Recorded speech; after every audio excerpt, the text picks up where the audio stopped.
जाडो महिना छिट्टै रात पर्यो। भाउजू भात पकाउँदै थिइन्। म अघिल्लो नजिकै बसेर पढ्दै थिएँ। बाहिर मान्छे गुनगुनाए।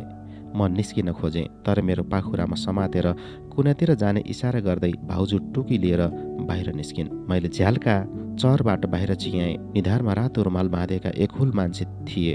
आँगनमा टुकीको उज्यालोमा अनुहार भने ठम्म्याइन। भूमिराज खोइ? भाउजूलाई देखेपछि एउटाले सोध्यो। तुमीहरू को हौ? त्यो त पछि भुनौला, पहिला भुन। भूमि खोइ? केही काम छियो कि? काम नभई पनि कोही आउँछ?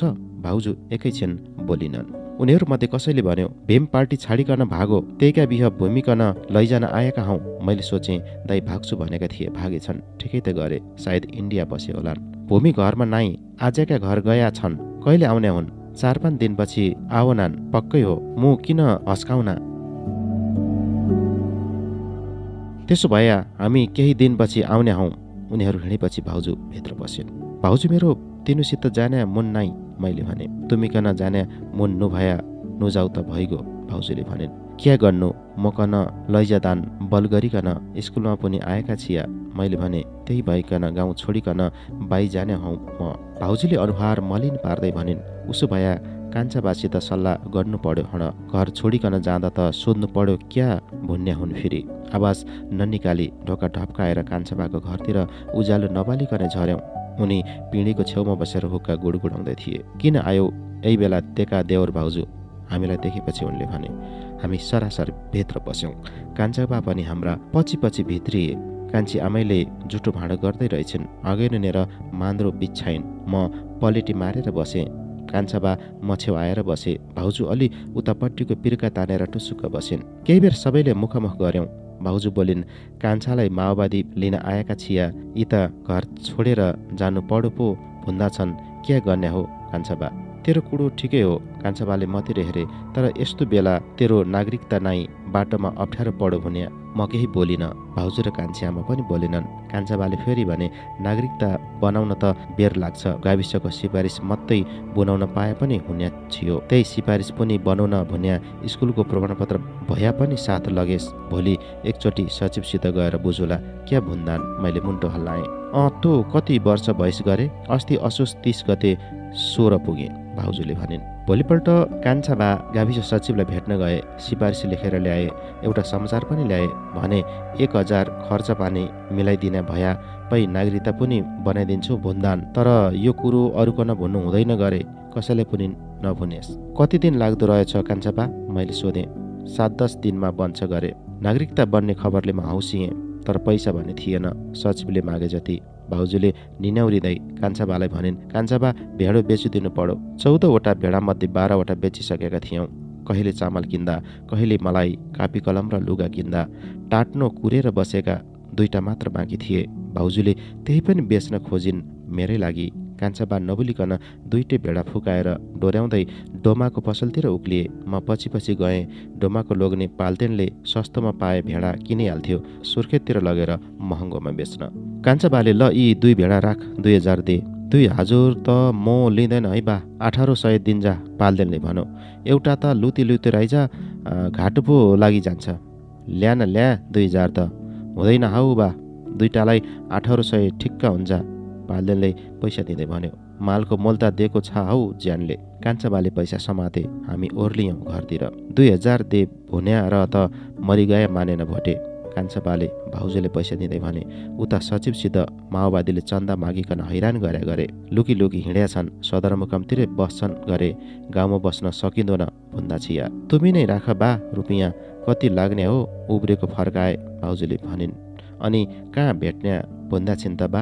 पर्सि 10 बजे खलङ्गा अड्डा पुग्ने अरे, कान्छाबाले इष्टकोटको भित्री खल्तीमा पैसा राख्दै भने। अर्को दिन कान्छाबा र म भाले नबास्दै उठेर खलङ्गा हान्नियौँ। सचिवलाई भेटेर पैसा दियौँ।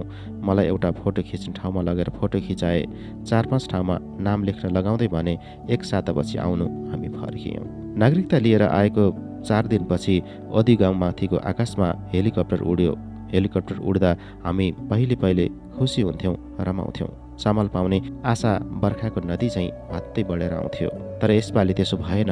आशाको नदी खडेरीको नदी जस्तो भयो। डराउन थाल्यौँ। भागदौड मचियो। माओवादी थुप्रै लुकेका रहेछन् गाउँमा। कुनो कान्लो चेप्दै भाग्न थाले। कोही वनतिर पसे, कोही घर र गोठमा पसे। बन्दुक पड्केको आवाज आउन थाल्यो। हेलिकप्टरलाई पारी हाम्रो स्कुल भएको पाखातिर गोली बर्सिन थाले। जताततै बम खसिरहे। 1 घण्टा जति पछि हेलिकप्टर गाउँमाथि उड्न छोड्यो, बम पड्किन छोड्यो र वातावरण शान्त भयो। तर मान्छे रोएको आवाजले गाउँ भने अशान्त भइरह्यो। मैले सोचेँ, कति टुहुरा भयो होलान्, कति आमाको काख रित्तियो होला, कति दिदी बहिनीको सिउँदो पोछियो होला। अलि बेरपछि भक्केले खबर ल्यायो, हाम्रो स्कुलको चौरमा माओवादी छापामारको कार्यक्रम चल्दै रहेछ। सेना र पुलिस आएर घेरा हालेपछि दोहोरो गोली हानाहान भएछ। छापामार त सबै भागेछन्। 5 जना गाउँले परेछन् बीचमा। गोली लागेछ सबैलाई। त्यसपछि सेना नराकोटका घर घरमा पसेर खोज्न थालेछन्। कोही गाउँका ठिटौले उमेरकालाई लचार पछार गरेछन्, कुटेछन्। अनि उनीहरू सदरमुकाम फर्किने बेला आफ्ना बन्दोबस्तीका सामान जबरजस्ती बोकाएछन्। बोक्न नमान्नेलाई बुट, लाठी र बन्दुकका कुन्दाले कुटेछन्। सामान बोक्न नमानेर गोदाई खानेमा भक्के पनि परेछ। उसले सबै घटना भनेर सकुन्जेल पनि नाकबाट रगत बग्न रोकिएको थिएन। अनुहार डम्म फुलेको थियो। हरको कमेज उचालेर देखायो। ढाडमा रगत, पिलिएका निल्डाम र लौराका सुम्ला थिए। भक्केले हिँड्ने बेला भन्यो, "तो रकमे र अगनेका दाजुभाइ पनि माओवादीमा गया, थाहा पाइस्?" त्यो घटनापछि स्कुल जान टुट्ने पक्का जस्तै भयो। कार्तिक अन्तिम साता। महिना मर्न 1-2 दिन बाँकी हुँदो हो। वातावरण चिसो थियो। एका बिहानै गाउँमा एउटा तातो समाचार आइपुग्यो। बेलुकी 6 बजेतिर माओवादीको सांस्कृतिक कार्यक्रममा खलङ्गा जानुपर्ने। 1 धुरी 1 टाउको, अझ उनीहरूका बन्दोबस्तीका सामान समेत बोकेर। माओवादी संगठनको कार्यक्रममा जसरी भए पनि जानै पर्थ्यो हामी। मन लागे पनि नलागे पनि सधैँ जस्तै यसपटक पनि घरको 1-1 जना हाजिर गर्नुपर्ने उर्ती थियो। स्कुले विद्यार्थी अनि गाउँका बलिया ठिटाहरू त अनिवार्य जस्तै। कहिलेकाहीँ त सानियामा गाउँका दिदीहरू पनि जानु पर्थ्यो। ससाना केटाकेटी रुवाएरै भए पनि, नत्र भौतिक कारबाही हुन्थ्यो हामीमाथि। डर, धम्की, त्रास सबै अस्त्रको प्रयोग गरेरै भए पनि जबरजस्ती लगेरै छाड्थे। कार्यक्रममा नजाँदा उनीहरूको डर, जाँदा सेना प्रहरी आएर कुट्ने र धम्क्याउने डर, त्रासै त्रासको दोहोरो धारमा प्राण अड्याएर बाँचेका थियौँ। मैले गाउँ छोड्ने निधो गरिसकेको थिएँ। सोचेँ, यही हो मौका। उनीहरूसँगै खलङ्गा जान्छु र उतैबाट सहर भाग्छु। सधैँका लागि उनीहरूका साथमा गएँ भने भाग्न सजिलो हुनेछ। किनभने गाउँबाट बाहिर जाँदा गाउँ जनसरकार प्रमुखको सिफारिस चाहिन्छ। पढ्न सहर जान्छु भने सिफारिस त पक्कै दिने छैनन्। उनीहरूको कार्यक्रममा जाँदा सिफारिस चाहिएन। घर छोड्नु अघि मालतीको घर गएँ। तगारोमा बाँसका मोटा गरला तेर्साएका थिए। झ्यालडोका सबै ड्याममा बन्द थिए। मालतीको कोठाको ढोकामा आँखा पुगे मेरा। ठुलो तालचो झुन्डिरहेको थियो। गोठतिर हेरेँ, भकारो रित्तै थियो। बाख्राको टाट्नो पनि रित्तै। मालती नभएको त्यो रित्तो घरभन्दा मेरो मन झन् कति रित्तो भएको होला। हामी सानोमा भाँडाकुटी र भात पकाई खेल्ने करेसाबारी दाइँ हालेर छाडेको खलो जस्तो भएको रहेछ। त्यति रमाइलो लाग्ने। मालतीको घर मान्छे पोल्ने मुर्दाघाटभन्दा फरक लागेन। त्यहाँ धेरै बेर उभिरहन सकिन। मनभित्र डडेलो झैँ सम्झनाको आगो हुर्कियो। फर्किएँ। अलि बेरपछि डिल्ले र हरिकृष्ण बोलाउन आए। भने माथि चौडमा जुम्मा हुने गरे सबै। उनीहरू त्यही दिनबाट औपचारिक रूपले माओवादी युद्धमा सहभागी हुँदै थिए। एउटा रहरले, अर्को कहरले। भाउजू म बाई जाँदौ। मनका बेदानाको पहाड राखेर भाउजूसँग बिदा मागे। राम्रै गरी बस्या। तर त्यो पहाडले घुत्रुक्क पारेर थिचिदियो मलाई। धेरै बेर थामिरहन सकिन। त्यो पहाडले थिचेपछि म रसाएँ। आँसुको मूल फुट्यो आँखाको कोषबाट। आँसुको थोपामा मैले भाउजूको मुटु देखेँ। त्यहाँ आमा, बा, दाई र मेरा चित्र थिए लस्करै। भाउजूको थिएन। हामी सबैले सास फेरिरहेका थियौँ। सोचेँ, यसरी आफ्नो चित्र हटाएर मुटुमा आफन्तको चित्र खोपेर राख्न भगवानले पनि सक्दैन। म त्यस्तै भाउजूलाई एक्लाएर जाँदैछु। भाउजूले आँसु पुछिन् र मेरा 2 कुम समातेर भनिन्, जाना भइगयो, राम्रो गरी जाऊ। कान्छौ, आजसम्म तुम्रै मुखेरी बस्या छिया, मकन एक्लै धौ हुन्या त भयो। अब म क्या गर्नु, जहाँ गया पनि राम्रो गर्नु। म सुखसुखै रहेँ। पटुकीको फुर्कोमा पारेका 2टा गाँठा फुकाउँदै भाउजूले भनिन्, लया यो रुपियाँ राख, बाटो खर्च चलाया। गरौँ हातले रुपियाँ समातेर कमेजको भित्री गोजीमा राखेँ। उनी घरभित्र पसिन् र एउटा सेतो टालो लिएर आइन्। त्यही टालोमा पानी कागजसित नागरिकता बेरेर गाँठो पारिन् र मतिर बढाउँदै भनिन्, कम्मरमा बलियो गरी बाँध। आपत नुपड्यासम्म कोहीले पनि नु देखाया माओवादीले भेटिहालेछन् भुन्या जन्तर हो भुन्या। म आँसुको कालो बादल ओढेर बाटो लागेँ। सोचेँ, त्यो बादलले अब कहिल्यै छाड्ने छैन मलाई पछ्याउन। आँसु पारिरहनेछ मेरो अघि र पछि। म हिँड्ने बाटो आँसुले रुझाएर दबदबे हिलो बनाइदिनेछ। म त्यही हिलोमा गड्नेछु पाइलै पछि। अचानक ठेस लागेर हुत्तिएँ। मेरो पछि आएका डिल्ले र हरिकृष्णले भने, अलि सस्तै अड। हुन त छिटो हिँडेर पुग्नु कहाँ थियो र, ढिलो हिँडेर नपुग्नु कहाँ थियो र। उनीहरूकै सारमा हिँड्न थाले। अँध्यारिएको थियो चारैतिर। आकाशमा घाम भए पनि उज्यालो कतै देखिन। माओवादीको कार्यक्रममा करिब 50 जना गाउँका साथीहरू जाँदै थियौँ। धेरैजसो ठकुरी ठिटाहरू। मन लागेर जाने मध्येको एक थियो भक्किए। ऊ त बेला बेला भनिरहन्थ्यो, मैले बन्दुक चलाउन पाएको भया त्यो दाने ठालुका छातीमा ड्याङ्ग हानी दिन्या छिया। जहिल्यै हामीकन दुःख मत्तै दिन्छ। काम गराएको पनि पैसा दिँदैन। आफू दिनकै भात खान्छ। हामी भने भोकै बस्नु पड्डो छ। त्यस्तालाई ठिक पार्न त माओवादी नै चाहिन्छ। त्यसैले पनि होला ऊ रमाई गइरहेको थियो। खलङ्गा जाँदा सबैले ओदी र सिँजाबाट रासन र बन्दोबस्तीको सामान पनि बोकेर लगिदिनु पर्ने भयो। उनीहरूले गाउँभरिका घरबाट डोका नाम्ला उठाए 50 वटा जति। कोही कोही घरबाट त मकैको सातु, खन्ने साबल र बेल्चा पनि ल्याए। लालु विक्रम बाको बारीबाट 10 डोका जति स्याउ पनि टिपे। सबै थोक थुप्रिँदा भारी ठुल्ठुला भए। तिनै आफूभन्दा पनि ठुला भारी बोकेर उकालो चढ्यौँ हामी। भक्केको एउटा खुट्टा छोटो थियो। ऊ खोल्ट्याङ गर्दै हिँडिरह्यो। दिलौरी लेकमा माओवादीको सेल्टर रहेछ। पुगेर भारी बिसायौँ। भेडा र च्याङ्ग्रा काटेर पकाउँदै थिए। कोही मासु काटेको ठाउँ सफा गर्दै। चिसो न चिसो, मुटु नै छेड्ला जस्तो सिरेटो चलिरहेको थियो। बाक्लो बोकी त्यसैमाथि एक तमास परिरहेको बाक्लै हिउँ। दिलौरी लेक र वरिपरिका डाँडा त यस्ता देखिन्थे मानौ हिउँ नै हिउँका बाक्ला दोलाई उडेर चुपचाप निदाएका छन् ती। करिब 500 जति हुँदा हुन् छापामार। झुर्लुक्क अगन्यालाई पनि देखेँ। मलाई देखेपछि अन्तै मुन्टो बटारे उसले। परारे स्कुल छाडेर भागेका प्रताप र झपट साई पनि रहेछन्। दुवैले काँधमा बन्दुक भिरेका थिए। तर उनीहरूको अनुहार भने उज्यालो देखिँदैन थियो। त्यति धेरै वर्षपछि भेट हुँदा पनि खुलेर बोलेनन् तिनीहरू। त्यस्ता फरासिले थिए पहिले। अहिले त के भएका होलान्। मासु भात पाक्यो। सबैले भोजपत्रको टपरीमा थापेर खान थाले। बले, डिल्ले, हरिकृष्ण र मैले पनि त्यसरी नै खायौँ। भोकले ढुङ्गा माटो खाउँ कि जस्तो भइरहेको थियो। नखाएर के गर्ने। खाने बेला भक्के हाम्रो आडमा आइपुग्यो र मतिर कोल्टिएर कानमा भन्यो, त्यो प्रतापेले भिरिया बन्दुकको नाउँ एसएलआर हो अनि झपटेले बोक्या चाहिँ एलएमजी। यति भाँती हतियारका नाम यसले कसरी जानेको होला। म अचम्ममा परेँ। बाटोमा सबैले सागर कमरेड भनेर नाम डाक्ने गरेका चाहिँको हातमा हातेफोन थियो। भक्केले मलाई त्यसको नाम पनि भन्यो, स्याटेलाइट फोन। सागर कमरेड हामीभन्दा अलिकति पर उभिएर कुरा गरिरहेको थियो। ध्यान नदिएर हो कि चिसोले उसको फोन वार्ता भने राम्रोसँग बुझिएन। कमरेड भनेको बाहेक हातगोडा पनि कठ्याङ्ग्रिएर आफ्ना हुन्के अर्काका नछुटिने भएका थिए। कतिका त गोडा सग्लै खाएका थिए हिउँले। यताउति आँखा डुलाउन थाले। माथितिरबाट पिगी गाउँकी डल्ली पुन आइपुगे। उसले डोकोमा एफएम रेडियो बोकेकी थिए। डोकाको एउटा टुँडोमा रातो झन्डा गुसारिएको थियो। बिसाएर सागर कमरेडलाई अभिवादन गरी र के भन्ने कुन्नी सुनिन। तर उसले बजाएको क्रान्तिकारी गीत चाहिँ सुने। पूर्व झन् रातो भयो। गीत बज्ने बित्तिकै भक्के उठेर खुट्टा खोच्याउँदै नाच्न थाल्यो। नाच्दा झ्यापुल्ले भेडो उफ्रे जस्तो देखियो। दुईजनाले मादल र खैँजडी बोकेका थिए। तर गोला बारुद, मोर्टार, रकेट, लन्चर जस्ता आधुनिक हात हतियार बोक्ने भने धेरै थिए। हामीले बोकाएको भारीमा पनि पक्कै गोला बारुद नै हुँदा हुन्। डिल्लेले बोकेको भारीमा त स्याउ छ भन्थ्यो।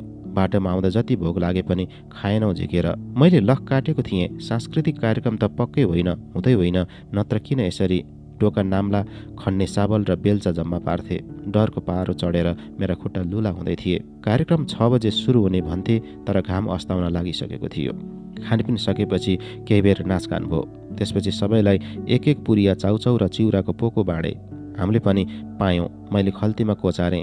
भकेले चाहिँ पुरिया खोलेर त्यहीँ खान थाल्यो। हामी आफ्ना जिम्माका सामान बोकेर तलियुम गाविसतिर उकालियौँ। बाटोमा 400 भन्दा बढी नै माओवादी छापामारसित भेट भयो। मरी गाउँतिरबाट पनि ठुलो सङ्ख्यामा छापामार आउँदै रहेछन्। सागर कमरेड भन्नेले फोनमा बोल्दा सुने। त्यसपछि पक्का भयो जुम्ला सदरमुकाम हान्ने भन्ने गाईगुई हल्ला चलेको थियो।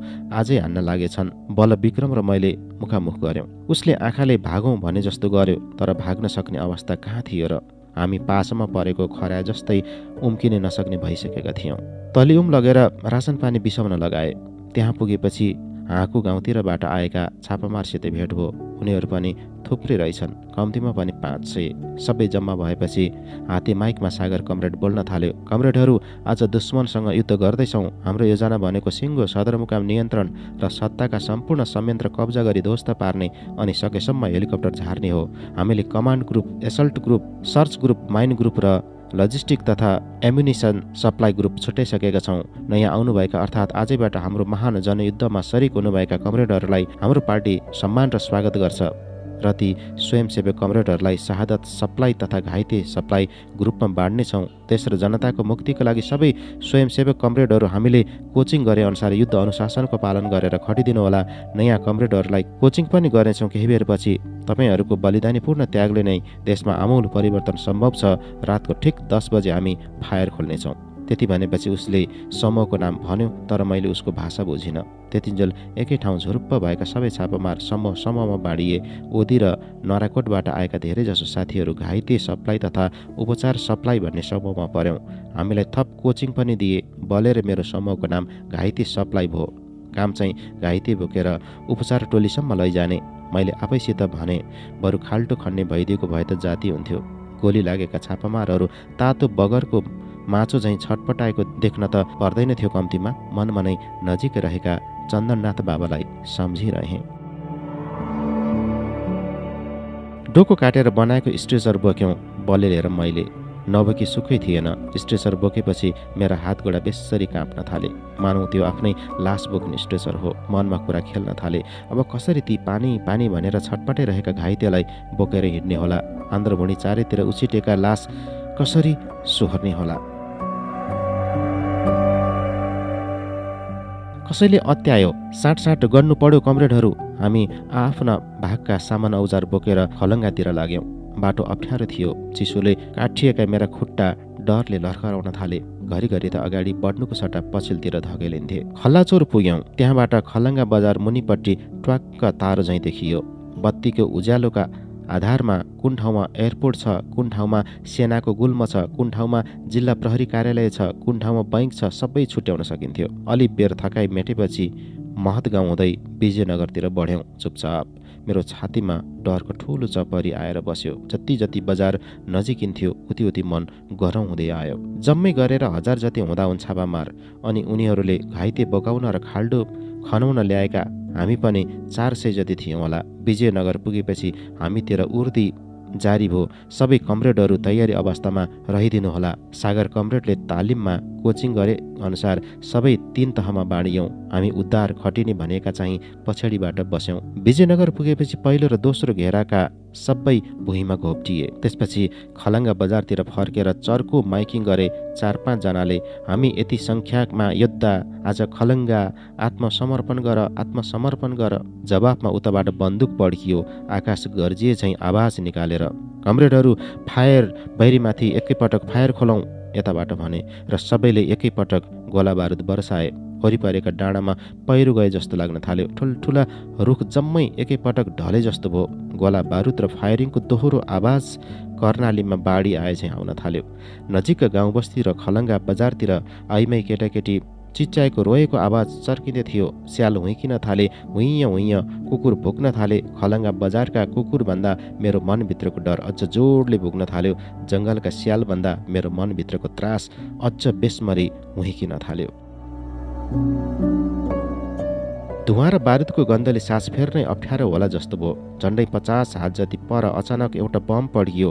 पड्किँदा टेकेको जमिन भुइँचालो गए चाहिँ थर्कियो। थरर भक्के नजिकै रहेछ। उसले भन्यो, त्यो पड्क्याएको ग्रेनेड हो। आफ्नो भन्ने डरले तुरुक्क पिसाब चुइहाला जस्तो भइसक्यो। ऊ भने के पड्क्यो भनेर जानकारी दिँदै थियो। सोचे कति नडराएको होला। भक्केले फेरि भन्यो, अब उताबाट इन्सास पड्किन्छ। त्यसपछि यताबाट नर्मदा कमरेडले, त्यो डुँडे छुपुक्क हुन्छस् कि मुखमा हानु। बले जङ्गियो। त्यसपछि बल्ल भक्के बोल्न छाड्यो। हामी नजिकै फेरि अर्को बम पड्कियो। बम पड्किँदा थर्केको जमिनभन्दा मेरो मुटु झन् जोडले थर्कियो। मुटुको गति छिटो चल्न थाल्यो। चल्न थालेन, दौडिन थाल्यो।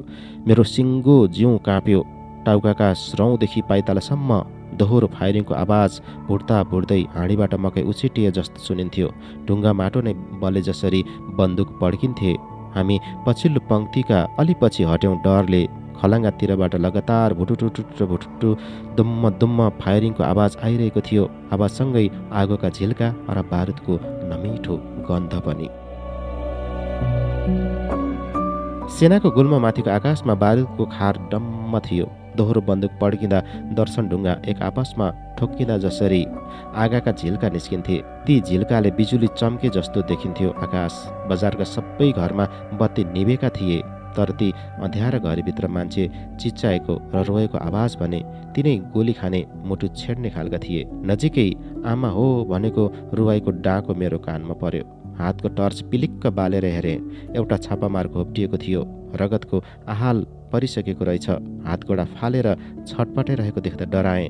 डरले आफ्नो दुवै हातले दुवै कान थुने अनि आँखा चिम्म गरेर आमा र भाउजूलाई सम्झिएँ एकछिन। त्यसपछि त झन् पक्षपातै भए जसरी काप्न थाले मेरा हातगोडा। म एकहोरिएँ। यसरी लड्नेमा एउटै आमाका कोखबाट जन्मिएका दुई दाजुभाइ पनि त होलान्। यसरी दाजुभाइ एक आपसमा लडेर के पाउलान्। हेर्दै हेर्दै खलङ्गा बजार ध्वस्त भयो। बेर लाग्ने त सपान्न पो रहेछ, बिगार्न त कति बेर पनि लाग्दो रहेनछ। बन्दुक देख्दा पनि सातो जाने म आज यति धेरै बन्दुकको बीचमा छु। कतिखेर तातो गोली आएर छातीमा लाग्ने हो थाहा छैन। गोली लागेन भने त ठिकै छ, लाग्यो भने न मैले मालतीलाई भेट्न पाउँछु न उसका सपना पुरा गर्न नै। अनि नाइट भिजन हेलिकप्टर आएर गोली बर्साए भने सेनाले घेरा पो हालिसक्यो कि। यदि त्यो घेरामा परेर म मरे भने म पनि माओवादी हुनेछु, अथवा सेनाले मलाई जिउँदै पक्रियो भने पनि माओवादी नै भनेर गोली ठोक्नेछ।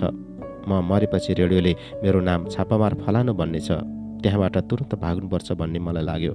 क्या भयो, बलेले सानो टर्च बालेर इसारा गर्दै बोल्यो। म त टोलाएको पो रहेछु। मैले घाइतेको खुट्टातिर समातेँ। उसले टाउकोतिर झ्याइकुटी पारेर स्ट्रेचरमा हाल्न लाग्दा बल्ल चिन्यौ त्यो छापामारलाई। ऊ त अगने पो रहेछ। साह्रै माया लाग्यो। सायद पहिलो पटक माया लाग्यो अगनेको त्यसरी। उसलाई सधैँ बैरी देख्ने आँखाले त्यस दिन दामली देखेँ, सधैँ खराब देख्ने आँखाले त्यस दिन असल देखेँ। उसले पक्का म माओवादी हुन्छौ र बन्दुक ल्याएर तिमीहरूका छातीमा गोली ठोक्ने हौ भनेको बिर्सिएँ मैले। सबै ख्यालख्यालमा भने जस्तो लाग्यो। बोकेर औषधि लिएर बसेका केटीहरू भएतिर दगुरायौँ चाँडो चाँडो। उसको जिउबाट रगत निक्रिसकेको रहेछ कि कुन्नी। अनुहार त सोहोरिसकेको थियो। स्वास्थ्यकर्मी टोलीले गोली निकालेर औषधि लगाउन थाले। ऊ छटपटाउन छाडेन। छटपटाउँदै सकी नसकी मतिर हेरेर मुख खोल्यो। म अब मर्न लागि गएँ हेर। त्यति भन्न नभ्याउँदै वाक्य अड्कियो उसको रुद्र घन्टीमा। आँखाका ढकनी ट्याप्प भए, परेला चिम्लियो कहिल्यै नखोल्ने गरी। अलि बेरपछि खुट्टा पनि तनक्क पार्यो अगनेले। के भो कुन्नी, मनभित्रीबाट हुँडलियो। मेरा आँखा चिसा भए। सायद पहिलो पटक उसको मायाले मेरा आँखामा आँसु आए। हुन त अन्तिम पटक उसको नाममा आउने आँसु अनि यही त होला नि। सोचेँ गयो बरै अगने पनि। मान्छेको जीवन के रहेछ र आखिर। बाचुन्जेल लडा भाँती तेरो र मेरो मरेपछि सबै खत्तम। उसलाई आफ्नै हातले गाड्न मन लागेन। भले र मैले सल्लाह गरेर अर्कै टोलीको जिम्मा लगायौँ उसको चिसो शरीरलाई। हाम्रो समूहका सबैले हामीले झैँ दगुराउँदै घाइते बोक्दै थिए। कसैले डोकामा, कसैले पिठ्यूमा, अनि कसैले बाँसको स्ट्रेचरमा। अलि तलपट्टि त कोही खाल्टो पनि खनिरहेका थिए। कोही रक्सीका रित्ता सिसीमा पेट्रोल भरेर बम पड्काउँदै थिए। कोही भने प्रेसर कुकरमा तामाको तार र बारुद भरिरहेका थिए। डिल्ले र हरिकृष्ण पनि घाइते बोक्दै रहेछन्। अगनेलाई अन्तिम विदाई गरेर फर्किँदा उछार पारेर बलेले भन्यो, अरूकन जान दियौँ, हामी पछि लागौँ। पछिबाट हरिकृष्ण र डिल्ले आउँदै थिए। स्ट्रेचर मिलाए जस्तो गरेर उनीहरूलाई पर्खियौँ, अरूलाई अघि जान दियौँ। डिल्ले र हरिकृष्ण नजिकेपछि मैले दुवैको कानमा भने, भागौँ। तिमीहरू भाग, हामी त जनयुद्धमा जाने निर्णय गरिसक्यौँ। डिल्लेले रुचे स्वरमा भन्यो। म भाग्या भुन्या मेरी सानी बुइनिकन लिन्या हुन्, बरु मै जान्छौ। कान्छ तोता राम्रो गरी पढ, म त रहरले नै जान लागेको हौ। पोहोर माने ठालुले पुलिस लगाएर मलाई माओवादीको आरोपमा बन्दुकको कुन्दा र बुटले गोदाएको बिर्सेको छैन। सबै गाउँल्याकन साह्रै दुःख दिन्छ मानेले। काम गराएको ज्याला पनि दिँदैन। त्यसलाई ठिक नपारी त के छोड्नु ल। हामी जुम्ली सबै बराबर होइनौ। कोहीले टन्न खाने, कोही भोकै बस्नु पर्या। माने ठालु र हामी सबै बराबर हुनु पर्यो। हरिकृष्णले मलाई अँगाउल हाल्दै भन्यो, तँ जा, भाउजूको चिन्ता नगर, मस्त पढ। माथिबाट डोकामा घाइते बोकेर मान्छे झरेपछि हामी सतर्क भयौँ। तँ भाग, डिल्लेले सुस्तरी भन्यो। त्यसपछि स्ट्रेचर एकातिर हुर्याएर बलेर म भाग्यौँ। भिरै भिर, बनै वन, भाग्दै भाग्दै कर्णाली किनारमा पुग्यौँ। तर नदी तर्ने तुइन र बम हानेर चुडाइसकेका रहेछन्। लट्ठाको नाम निशान थिएन। कर्णाली त जसरी पनि तर्नै पर्यो, बले भने डरायो, पौडेर पारी जान। कहिल्यै नडराउने मान्छे त्यस दिन डरायो, तर सधैँ डराउने म चाहिँ त्यस दिन कति डराइन। ऊ गाउँतिर फर्किने भो। मैले सधैँ डरै डरको भारी बोकेर बाँच्नुपर्ने त्यो गाउँमा नजाने निधो गरिसकेको थिएँ। छुट्नु अघि बलेलाई भने, सबै सङ्गीलाई भुन्दे है क्या, मु सुर्के जाने हौ, मालतीलाई भेट्ने हौ, मस्त पढ्ने अनि ठुलो मान्छे भइकन मात्रै कर्णाली फर्किने हौ, लौ लौ हामीकन नबिर्सेस भन्दै बले गाउँतिर लाग्यो। म नदी किनारमा एक्लै भएँ। सोचेँ कर्णाली तरिन भने जीवनभर आँसुको नदीमा डुबेर बस्नुपर्नेछ। मनको तुलोमा मनैमनले जोखेँ, आँसु नदीमा डुबेर पटक पटक मर्नु ठिक कि कर्णालीमा डुबेर एकै पटक। आँसु नदीमा डुबेपछि बाँच्ने सम्भावना कम हुन्छ, कर्णालीमा डुब्दा धेरै। आँसु नदीको जाँगर भेट्न सकिन्न, कर्णालीको सकिन्छ कतै न कतै त। आँसु नदीमा पौडिन भन्दा कर्णालीमा पौडिन सजिलो पनि हुन्छ होला। कर्णालीमा धेरै पटक पौडेको पनि छु। स्कुलबाट भागी भागी पौडिन र माछासित खेल्न आएको छु, तर आँसु नदीमा पौडिएको छैन त्यसरी, किनभने मलाई मन पर्दैन आँसु नदी। आँसु नदीमा त माछा पनि पाइँदैन होला। कर्णाली तरेर गएपछि आँसु नदीमा पौडिन पनि पर्दैन होला। मनले भन्यो, कर्णाली नै तर। त्यसैले मुटु बलियो पारेँ र चिसो पानीमा झ्वाममा हाम्फालेँ। केही बेर पौडिएपछि जिउ शिथिल भयो। किनारमा मात्रै पौडेकोमा गहिराइमा बाहुँ तान्नै सकेन। लाग्यो अब यत्तिकै भयो, मेरा लागि आँसु नदी र कर्णाली उस्तै रहेछन् क्यारे। भाउजूलाई सम्झिएँ, मालतीलाई सम्झिएँ, ज्यानको आस मारेर आमालाई सम्झिएँ। मर्ने बेला मेरो शिरमा हात राख्दै धेरै पढेछ है बाबु भनेको सम्झिएँ। जब आमाको अनुहार सम्झिएँ तब जिउमा एक खाले ऊर्जा थपियो। त्यसपछि नदीका छालहरू धारिलो हँसियाले कर्कलो काटे झैँ छपाछप काट्न थाले। काटिरहेँ। पानीको एउटा ठुलो भेलले गलत्याएर धेरै तल पुर्यायो। जिउ फतक्क गले। फेरि माछा चाहिँ बग्दै बग्दै गएँ तल। तर यसपटक मलाई माछा हुन मन लागेन। गहिराइमा खेल्ने माछा भन्दा म आफू नै हुन मन लाग्यो। भोको कर्णालीले मलाई पनि खाने भो। अब नन्देलाई चाहिँ किन राख्थ्यो र, आखिर म पनि जुम्ली नै त हुँ। अचानक पल्लोपट्टिको जाँगर भेट्टाएँ। त्यसपछि अलि सास आयो। अब त बाँचेँ। कर्णालीले खाएन मलाई, बरु बचायो। अन्तिम पटक बचायो मलाई। पहिलो पटक कर्णाली आफ्नै हो जस्तै लाग्यो। सधैँ पराया लाग्ने कर्णाली यसपटक बा आमा र दिदी जस्तै लाग्यो। सम्झे बा पनि यही कर्णाली हुन्, आमा पनि यही कर्णाली र दिदी पनि यही कर्णाली। सबै यही कर्णाली माता छन्। पारी पुग्दा म पात झरेको नाङ्गो रुख चाहिँ भएको थिएँ। हरको लुगा पनि च्यातिएका। भाउजूले दिएको बाटो खर्च पानीमा बगेछ। मन धान्नै सकिन। चित्त साह्रै धर्कियो। त्यसपछि परेलीको डेल भत्काएर आँखाबाट कर्णाली बग्न थाल्यो। किनारको एउटा ढुङ्गामा टुक्रुक्क बसेर देत मरुन्जेल रोइरहेँ। रुँदा रुँदै आँखा थाके। पूर्वतिरको सौरमा उज्यालो हुन लागे जस्तो पनि भयो। बेला जति जति उज्यालिँदै आउँथ्यो मन उति उति अँध्यारिँदै कर्णालीतिर हेरेँ। ऊ बगिरहेको छ। मनमनै भने, कर्णाली, एक दिन म फर्केर आउनेछु र पुल बनाउनेछु, यहाँ त पर्खेर बसेस्। देब्रे बाउलाले लपक्क आँसु र सिगान पुछे अनि त्यही अँध्यारो मन बोकेर उकालिएँ। वन, भिर र पाखो, खच्चड र चौरी हिँड्ने धुलौटे बाटो। मनमा कुरा खेल्न थाले। एक दिन मालतीका काकाले सोधेका थिए, तँ ठुलो भएपछि के भन्छस्? मैले भनेको थिएँ, मन्त्री बन्छु र हाम्रो सिन्जामा सरर मोटर गुड्ने चिल्लो र फराकिलो बाटो बनाउँछौँ, ठुलो अस्पताल बनाउँछौँ अनि कर्णालीमा पक्की पुल पनि हाल्छौँ। त्यसपछि मेरी आमाले चाहिँ औषधि खान नपाएर कोही पनि मर्ने छैनन् र बा चाहिँ तुइनबाट पनि कोही खस्ने छैनन्। मेरो कुरा सुनेर उनी भावुक भएका थिए। कक्षा 8 को पढाइ सकिने बेला मालतीले एक दिन हठात भनेकी थिए, तँ र म मिलिकन सुर्खेतबाट हाम्मा गाउँसम्म आउने चिल्लो सडक खुन्ने र त्यो सडकको नाउँ पनि हामीले नै राख्ने है, कुनै विदेशी बाटोको नाम जस्तै। अनि हाम्मा बारीका स्याउ र वनका जडीबुटी काठमाडौँमा लगिकन बेच्ने, मस्तै पैसा कमाएर गाउँमा ठुलो अस्पताल र क्याम्पस बनाउने है, स्याउको जुस बनाउने फ्याक्ट्री पनि खोल्ने र विदेशमा लगेर बेच्ने है। त्यसपछि त हाम्मा गाउँका कोही पनि पैसा कमाउन भुनिकन इन्डिया जानु पर्दैन। सबैलाई हाम्रै फ्याक्ट्रीमा काम दिउन। सबै गाउँले हाम्रै खुट्टामा उभिएपछि हामीकन हेला गर्ने सरकारको मुख ताक्न पनि पर्दैन हन। मलाई थाहा थियो मेरा सपनालाई नै आफ्नो सपना बनाएकी थिए मालतीले, तर उसका निजी सपना चाहिँ कस्ता थिए कुन्नी। भोकले लखतरान पारे जिउ। तर पनि आफूलाई घिसार्न भने छाडिन घिसारिरहेँ, कति हार नमानेरै। किनभने मैले जित्नु थियो, सँगै भाउजू, आमा, बा र मालतीले पनि जिताउनु थियो। उनीहरूका सपना पानीका फोका झैँ पट्ट फुट्न दिनु हुँदैन थियो मैले। खल्लाघाट पुगेँ। त्यस रात त्यहाँको एउटा भत्केको पार्टीमा सुतेँ, पानी मात्रै खाएर। भोलिपल्ट पिली गाउँ पुगेँ। बाटोमा हिँड्दै थिएँ। कर उठाउन र सिफारिस जाँच्न बसेको एउटा छापामारले सोध्यो, सिफारिस छ? मसँग थिएन। वाल्ल परेँ। कहाँबाट आयाको? सिजा ओदी। कहाँ जाने? सुर्खेत जाने हौ कमरेड। ऊ कड्कियो। भागिकन जान लाग्या?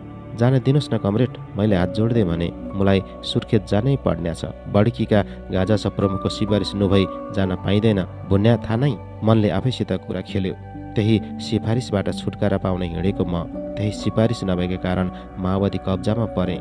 डरले माओवादीभन्दा धेरै टाढा भाग्न खोजेको म झन् नजिक पो आइपुगेँ, फेरि उनीहरूकै कब्जामा। मलाई अलिक परतिर लिएर गए। एउटाले इसारा गरेपछि मेरो आँखामा कालो पट्टी बाँधियो अनि दुवै हात पछाडि लगेर बाँधिदिए र मलाई डोर्याए। उकालो, वन र भिर, त्यो बाहेक केही चाल पाइन। मैले भने, प्यास लाग्यो। उनीहरूले सुनेको नसुने गरे। एक ठाउँमा मेरो खुट्टा चिप्लेँदा कोठालोमा समातेर जोडले तान्यो मलाई। डोर्याउने चाहिँले। अन्दाजी 1 घन्टा हिँडाएपछि एउटा घरमा पुर्याए मलाई। भित्रपट्टि लगेर आँखाको पट्टी खोलिदिए र पानी खान दिए।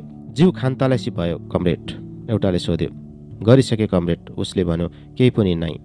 भाग्ने कोसिस नगरे। अर्काले काँधमा भिरेको बन्दुकको फित्ता मिलाउँदै मतिर हेऱ्यो। त्यस रात मारेको सागको झोल र मकैको भात खान दिए। खाना खाउन्जेल सबै बिर्से मैले। उनीहरू देवती हुन् जस्तो लाग्यो। पेटमा हुरहुर बलिरहेको भोकको आगो निभ्यो, तर मनको आगो भने निभेन, झन् तन्कियो।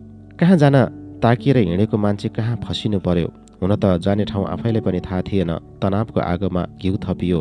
तर उनीहरूले नराम्रो व्यवहार भने गरेनन्, यातना पनि दिएनन्। तैपनि म भित्र डरको आगो मडारिरह्यो। म मानसिक रूपले कमजोर भएको थिएँ। मलाई बन्दुक बोकेर उनीहरूसँग जाने मन थिएन। मान्छेका छातीमा गोली ठोक्ने मन पनि थिएन। न त निर्दोष मान्छेलाई एम्बुसमा पार्ने मन नै थियो। पढेर ठुलो मान्छे हुन चाहन्थे। उनीहरूले गरेका केही काम राम्रा पनि थिए। त्यसैले हत्या हिंसा छाडेर तिनै राम्रा काम मात्रै गरिदिए हुन्थ्यो जस्तो लाग्थ्यो मेरो कलिलो मस्तिष्कमा। फेरि सुरु भयो मेरो केरकार र बयान लिने काम। मैले सबै कुरा साँचो नै भने। उनीहरूले जे खाए मलाई पनि त्यही खान दिए। जेमा सुते त्यसैमा सुताए। तर म विचलित थिएँ।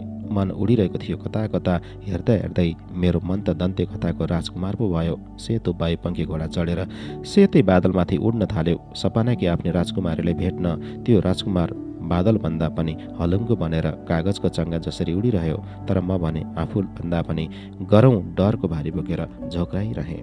दन्ते कथाको त्यो राजकुमारको पछि पछि राक्षस पनि थिए।